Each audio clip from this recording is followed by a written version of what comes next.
Hello friends, स्वागत है आप सभी का हमारे चैनल में डीडीएस क्लासेज में। जैसा कि मैंने कहा था कि मैं नोट्स जो है BEd first semester Purvanchal university Jaunpur का स्टार्ट करूंगी।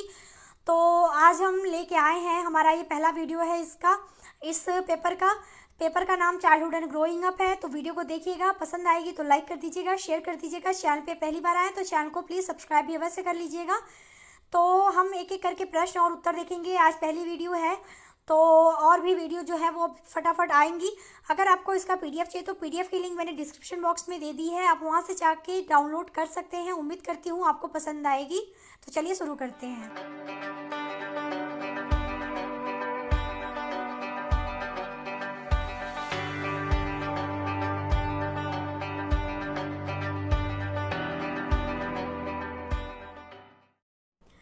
तो हमारा जो पहला प्रश्न यहाँ पे मैंने रखा हुआ है वो है अभिवृद्धि एवं विकास का अर्थ स्पष्ट करते हुए इसके अंतर को बताइए। ये प्रश्न आपके वीवीएसपीयू के 2019 के पेपर में पूछा जा चुका है। अगर आप चाइल्डहुड एंड ग्रोइंग अप का पेपर देखेंगे तो ये लघुत्तरीय प्रश्न में पूछा जा चुका है। हम किस तरह से इसका आंसर लिखेंगे वो तो आप वीडियो में देखेंगे ही। मैं कोशिश करूंगी कि शाम तक एक और वीडियो आप लोगों के लिए लेके आऊँ। अगर नहीं आती है तो कल मॉर्निंग तक तो पक्का आ जाएगी। कल मैं कोशिश करूंगी 2 या 3 वीडियो आप लोगों के लिए इस पेपर का लेके आऊँ। तो चलिए फिलहाल ये वाली वीडियो के आंसर को देखते हैं। तो आप उत्तर में अभिवृद्धि या वृद्धि, जिसे हम इंग्लिश में ग्रोथ कहते हैं, उसका हम हेडिंग डालेंगे और उसके बारे में लिखेंगे कि वृद्धि का अर्थ होता है बालकों की शारीरिक संरचना का विकास, जिसके अंतर्गत लंबाई, मोटाई, भार तथा अन्य अंगों का विकास होता है। वृद्धि की प्रक्रिया आंतरिक एवं बाह्य दोनों रूप में होती है। यह एक निश्चित आयु तक ही होती है तथा भौतिक पहलू में ही संभव है। वृद्धि पर आनुवंशिकता का सकारात्मक एवं नकारात्मक दोनों प्रभाव पड़ता है। ठीक है, ये तो मैंने लाइन पढ़ ली। अब मैं इसको आपको समझा देती हूँ कि इसमें मतलब क्या है, ताकि आपको रटने की जरूरत ना पड़े। तो अब वृद्धि क्या होती है, नहीं जैसे हम बड़े होते हैं, हम छोटे से बड़े होते हैं तो हमारा शारीरिक जो संरचना है वो डेवलप होती है, उसका विकास होता है। तो उसमें क्या बढ़ता है, हमारी लंबाई, मोटाई, हमारा भार, ठीक है, हमारे अंग जो है उनकी वृद्धि होती है। तो वृद्धि जब देखें तो कुछ चीज़ें हम बाहरी रूप से देख पाते हैं। तो बाहरी, जैसे हम बड़े हो रहे हैं, हमारी लंबाई बढ़ रही है, हमारी मोटाई बढ़ रही है, तो वो बाह्य रूप से वृद्धि हुई। और हमारे अंदर के जो अंग हैं वो भी डेवलप हो रहे हैं, तो आंतरिक रूप यानी बाह्य और आंतरिक दोनों रूप से वृद्धि होती है।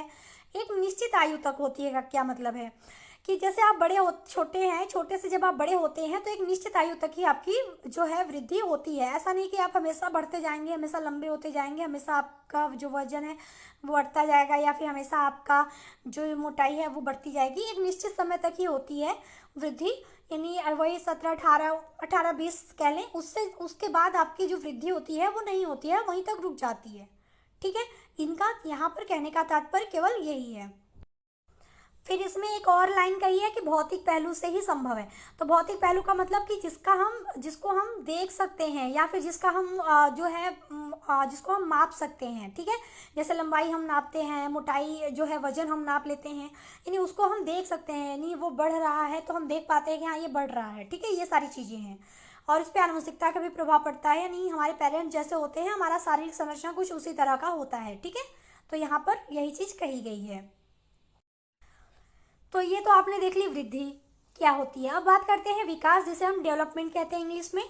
तो इसमें लिखेंगे कि विकास एक जीवन पर्यंत चलने वाली प्रक्रिया है जो गर्भ धारण से लेकर मृत्यु मृत्यु पर्यंत होती रहती है। यानी जैसे हम जब माँ के गर्भ में रहते हैं तब से लेकर जब तक हम मर नहीं जाते तब तक विकास जो है वो हमेशा चलता रहता है। विकास क्योंकि उसका क्षेत्र बहुत ज़्यादा व्यापक होता है, बहुत ज़्यादा विस्तृत होता है। ठीक है, आगे है कि विकास की प्रक्रिया में बालक का शारीरिक, क्रियात्मक, संज्ञानात्मक, भाषागत, संवेगात्मक एवं सामाजिक विकास होता है। यानी सारी इसमें आ जाते हैं, तो क्योंकि वृद्धि में केवल शारीरिक था, लेकिन विकास में क्या आ जाता है, शारीरिक, यानी हम किस तरह से, हमारा शरीर किस तरह से वृद्धि कर रहा है या विकास कर रहा है, हमारा हम किस तरह से क्रिया कर रहे हैं, यानी क्रियात्मक हमारा, संज्ञानात्मक हमारा किस तरह से विकास हो रहा है, भाषागत हमारा यानी किस तरह से हम भाषाओं को कैप्चर कर रहे हैं या सीख रहे हैं, हमारा इमोशनल जो है यानी हमारा जो संवेग है, जैसे क्रोध, गुस्सा, हंसी, दुख, ये सब जो है वो संवेग कहलाते हैं। इसका विकास किस तरह से डेवलप हो रहा है, यानी किस तरह से सारी चीज़ें हो रही हैं, समाज में हम किस तरह से रह रहे हैं, इस सारी चीज़ों का विकास जो है जो होता है वो डेवलपमेंट यानी विकास के अंतर्गत होता है। ठीक है, यानी इसके अंतर विकास के अंतर्गत ये सारी चीज़ें आती हैं। आगे है कि बालक में क्रमबद्ध रूप से होने वाले सुसंगत परिवर्तन की क्रमिक श्रृंखला को विकास कह सकते हैं। ये डिफिनेशन है। बाकी अरस्तु के अनुसार विकास आंतरिक एवं बाह्य कारणों से व्यक्ति में परिवर्तन है। ये हमने एक अरस्तु का कथन था, उसको हमने यहाँ पे लिख दिया। और इतना जो है इनफ है आपके एग्जाम के पर्पज से। लघुत्तरी प्रश्न आप लिख रहे हैं तो इससे ज़्यादा लिखने की जरूरत नहीं है। अब बात करते हैं अभिवृद्धि एवं विकास में अंतर। ये आपका देखो, या तो लघुत्तरी में इसको अलग से पूछ सकता है, या फिर अगर दीर्घोत्तरी देता है तो उसमें भी आपको एक अलग क्वेश्चन के साथ इसको ऐड करके पूछ सकता है, या फिर इसको अति लघुत्तरी में पूछ सकता है कि कोई 5 अंतर या कोई 3 अंतर बताएं। तो किसी भी तरह से इसको पूछ सकता है। तो आप एक बार इसको देखिएगा। मैं ये कभी नहीं कहूँगी कि आप इसे रटिएगा। जब आप इसे देख लेंगे, समझ लेंगे, तो आप खुद ब खुद इसको अपनी लैंग्वेज में भी लिख सकते हैं। आपको ये हमेशा याद रहेगा। तो हम लिखेंगे कि वृद्धि और विकास में अंतर को निम्नलिखित बिंदुओं के माध्यम से समझा जा सकता है। एक तरफ अभिवृद्धि और एक तरफ हमने विकास को रखा है। तो एक एक करके सारे जो पॉइंट हैं उसको देखते हैं। तो पहला पॉइंट है कि वृद्धि में होने वाले जो परिवर्तन है उसे सामान्य रूप से जीवन में देखा जा सकता है। जैसे मैंने कहा ना, लंबाई आप देख सकते हैं, चौड़ाई देख सकते हैं, ये सारी चीज़ें, यानी बच्चा बढ़ रहा है उसको हम देख सकते हैं। विकास को क्या है कि विकास को सामान्यतः देखा नहीं जा सकता, क्योंकि ये व्यक्ति के जीवन में अप्रत्यक्ष रूप से होते हैं। विकास को हम देख नहीं सकते, यानी कि वो उसका मानसिक स्तर किस तरह से डेवलप हुआ, ये सारी चीज़ें हम देख नहीं सकते। तो इसीलिए ये पॉइंट हमने यहाँ पे रखा है। दूसरा है, वृद्धि को हम माप भी सकते हैं। जैसे मैंने कहा कि लंबाई को मापा जा सकता है, मोटाई को हम भी तौल सकते हैं, ये सारी चीज़ें हम कर सकते हैं। विकास क्या है कि विकास को सामान्यतः मापना कठिन है, इसे महसूस कर सकते हैं। जैसे कि हाँ, बच्चे का जो है ज्ञान का स्तर बढ़ गया है, या सामाजिक विकास जो है उसका अच्छा हुआ है, तो ये सारी चीज़ें हम महसूस कर सकते हैं कि हाँ, बच्चा काफ़ी डेवलप कर रहा है। तो ये पॉइंट है। तीसरा है कि वृद्धि की प्रक्रिया आजीवन नहीं चलती है। जैसे मैंने बताया कि वृद्धि जो है आजीवन नहीं चलता है, एक निश्चित समय तक होता है। जबकि विकास क्या है, वो जीवन पर्यंत जो है, मृत्यु पर्यंत तक चलती रहती है। गर्भधारण से लेके मृत्यु पर्यंत तक ये चलती रहती है। तो ये पॉइंट यहाँ पे हमने रखा है, यानी कि विकास की प्रक्रिया आजीवन चलती है। ठीक है, यही चीज होगी यहाँ पे। चौथा है कि वृद्धि की प्रक्रिया आंतरिक एवं बाह्य दोनों रूप में होती है, जबकि विकास की प्रक्रिया केवल आंतरिक रूप से होती है। यानी इंटरनली वो अंदर से वो कितना विकास कर रहा है, उसका सोचने की शक्ति उसकी कैसी हो रही है, उसका संवेग किस तरह से डेवलप हो रहा है, ये सारी चीजें। जबकि वृद्धि मैंने कहा कि उसे हम जो है आंतरिक रूप से भी देख सकते हैं और बाह्य रूप से भी। आंतरिक रूप से मतलब देखा जा सकता है कि यानी उसके अंग जो है अंदर से वो भी डेवलप हो रहे हैं, और बाहर से तो उसके अंग डेवलप हो ही रहे हैं।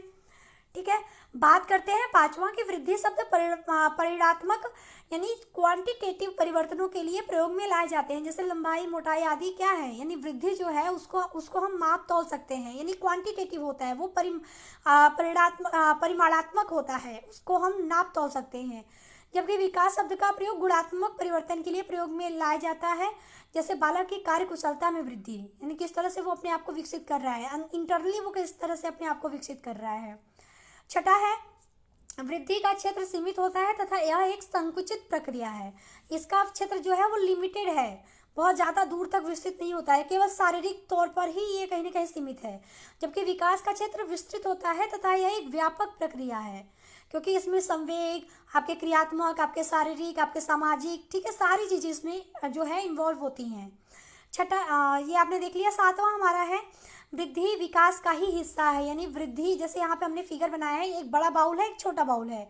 बड़े बाउल में एक छोटा बाउल रखा गया है, छोटा बाउल जो है वो वृद्धि है, बड़ा बाउल जो है विकास है। यानी कि वृद्धि जो है विकास का ही एक छोटा सा हिस्सा होता है। जबकि विकास क्या है, विकास स्वतंत्र एवं चहुमुखी होता है, यानी विस्तृत होता है, ये स्वतंत्र होता है। आठवां है, वृद्धि की प्रकृति लीनियर यानी लंबवत होती है, जैसे हमने यहाँ पे फिगर में दिखा दिया। जबकि विकास लंबवत सीधा न होकर वर्तुलाकार होता है, इसकी जो प्रकृति होती है वो वर्तुलाकार होती है। तो ये था अंतर। कैसी लगी वीडियो बताइएगा, उम्मीद करती हूँ आपको पसंद आई होगी। पसंद आई हो तो प्लीज़, थोड़ी सी भी अगर हेल्प हुई हो तो प्लीज़ वीडियो को लाइक कर दें, शेयर जरूर कर दें, और चैनल पे आए हैं पहली बार तो चैनल को सब्सक्राइब करते जाएं। बस यही कहना था। बाकी अगली वीडियो के लिए इंतजार करिए, जल्दी जल्दी वीडियो आएंगे। जैसा मैंने कहा था कि वीडियो अब मैं लेके आऊँगी फर्स्ट सेमेस्टर VBSPU के। तो अभी के लिए इतना ही था, मिलती हूँ नेक्स्ट वीडियो में। तब तक के लिए आप लोग अपना ख्याल रखिए। टेक केयर, बाय बाय, जय हिंद, जय भारत।